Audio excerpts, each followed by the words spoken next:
Dito sa printing business natin, lagi kong sinasabi sa inyo, research is the key para hindi kayo mauto.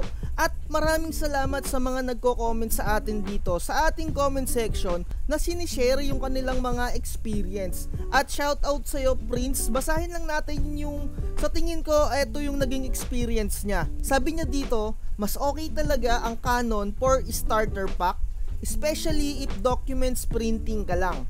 Di mo pa kailangan mag-pigment ink since beginner ka pa lang. Good for starters. Ito yung mga printer na binanggit niya. Canon G1010 and Canon G2010. With scanner daw yung Canon G2010. At eto nga yung mga services na mga sinabi niya. Calling card up to 300 GSM, invitation, documents, photo printing at Xerox if G2010.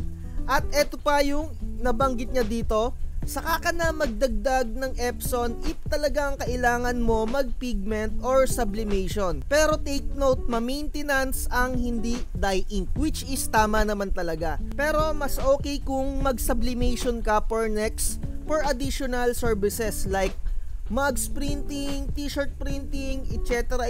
daw. Mag-pigment ink ka if need mo talaga